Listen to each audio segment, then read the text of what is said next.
इस समय वैक्सीनेशन का हमारा प्रोग्राम है वो बहुत स्लो चल रहा है। आदेश दे दिया गया कि 1 तारीख से सबको लगेगी, 18 से ऊपर सब लगा लें, लेकिन वैक्सीन नहीं है। तो ये चिंता की बात है। इसी पे बातचीत करने के लिए हमारे साथ मेहमान जुड़े, उनसे आपका परिचय करा दें। भारतीय जनता पार्टी की ओर से नवीन कुमार जी हैं, उनके प्रवक्ता, और कांग्रेस की तरफ से हैं सुरेंद्र राजपूत जी। इसके साथ ही डॉक्टर कौशल कांत मिश्रा हैं, जो एस्कॉर्ट्स हॉस्पिटल के डायरेक्टर हैं और दिल्ली में खासतौर पे बहुत सक्रिय हैं ये, और इस मामले को देख रहे हैं।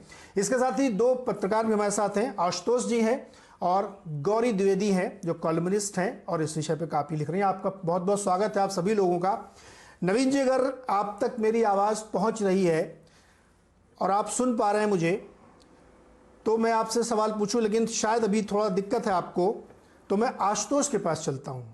आशुतोष जी, ये बताइए कि दिल्ली की जो परिस्थिति है उस बीच में अब ये एक नया कानून जिसमें एलजी के पास सारी शक्तियां जाती हुई दिख रही, उसके नाम पे शासन चलेगा, तो दिल्ली को अब कौन मैनेज करेगा? मैं इस बात को हाईलाइट कर रहा हूं क्योंकि आम आदमी पार्टी को हमने इनवाइट किया था कि आइए इस बात पे बातचीत करेंगे, लेकिन उन्होंने प्रवक्ता नहीं भेजा है।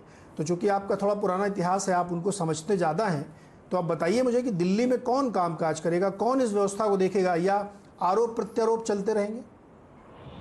नहीं, मुझे लगता है कि दिल्ली को अब तो लेफ्टिनेंट गवर्नर को चलाना पड़ेगा। लेफ्टिनेंट गवर्नर के अलावा ना तो अरविंद केजरीवाल की कुछ चलने वाली है, ना ही उनकी कैबिनेट की कुछ चलने वाली है, क्योंकि जो सरकार का जो ऑर्डर है और पार्लियामेंट से जो कानून पास हुआ बहुत स्पष्ट तौर पर कहता है कि यहाँ तक कि जो एडमिनिस्ट्रेटिव डिसीजंस हैं, उन एडमिनिस्ट्रेटिव डिसीजंस पर भी लेफ्टिनेंट गवर्नर की राय है और महत्वपूर्ण होगी। तो जाहिर सी बात है, ना तो सरकार अरविंद केजरीवाल के हाथ से निकलकर अब उधर चली गई है। दूसरा सवाल इस बात को लेकर यह है कि एक ऐसे समय में जबकि कोरोना का संकट इतना भयानक है, मुझे लगता है चाहे लेफ्टिनेंट गवर्नर हो चाहे वो अरविंद केजरीवाल हो, इन दोनों लोगों को एक साथ मिलकर कम से कम पिछले 5 या 6 महीने पहले तैयारी करनी चाहिए थी, और जो तैयारी नहीं हुई, क्योंकि हाईकोर्ट जो पार्लियामेंट का जो कानून बना है वो कोई आज का कानून नहीं है, ये सबको मालूम था ये कानून बन चुका है, लिहाजा उसके हिसाब से सरकार को चलना चाहिए था।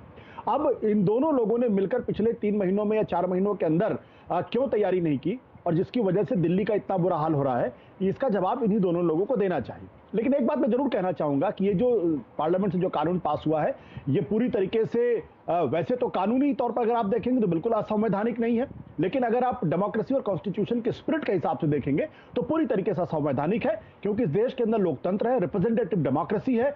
तो जो जनता के द्वारा चुना गया है उसके ऊपर जो चुना हुआ नहीं है, अनइलेक्टेड है, अगर उसको प्रेसिडेंस देंगे तो वो गलत परंपरा की शुरुआत हो चुकी है, और वो उस लिहाज से गलत है।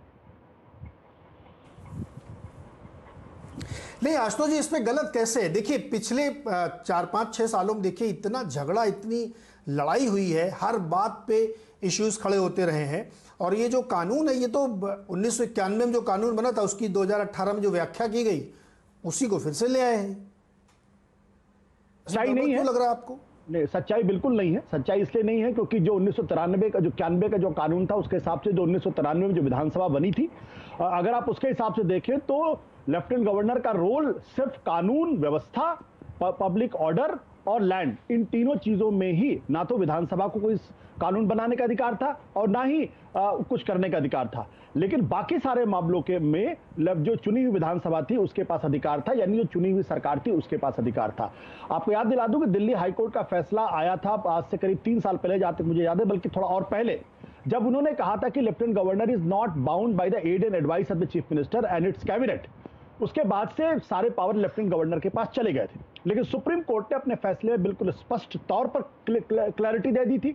सुप्रीम कोर्ट ने साफ तौर पर कहा था कि lieutenant governor is bound by aid and advice of the cabinet and the chief minister. और जो 3 मामले हैं जहां पे land, public order and law, इन तीनों मामलों में वो लेफ्टिनेंट गवर्नर के पावर बिल्कुल अलग है और उसमें दिल्ली सरकार इंटरफियर नहीं कर सकती। तो सुप्रीम कोर्ट ने जब उसमें क्लैरिटी दे दी तो उसके बाद से सरकार को, मोदी सरकार को क्यों ये कानून बनाना पड़ा, मेरी समझ के परे। जहां तक झगड़े की बात है तो ताली कभी भी एक हाथ से नहीं बचती है। मुझे अच्छी तरीके से याद है कि 2015 की शुरुआत में जब सबसे पहले लड़ाई कहां से शुरू हुई? लड़ाई शुरू होती है जब आपने जो इनका ब्यूरो था उसको उनके हाथ से ले लिया था, और वो ब्यूरो कैसे लिया गया था? इतिहास में नहीं जाते हैं आशुतोष, मैं इतिहास में नहीं जाना चाहता हूं कि वो क्यों झगड़े हुए। मैं आज के संदर्भ में इसलिए कह रहा हूं कि जब भी ऐसी कोई महामारी आई है, पिछले बार वेव 1 में भी आप देखिए, जैसे ही कुछ हुआ हाथ खड़े कर दिए, ये नहीं है वो नहीं है। अरे भाई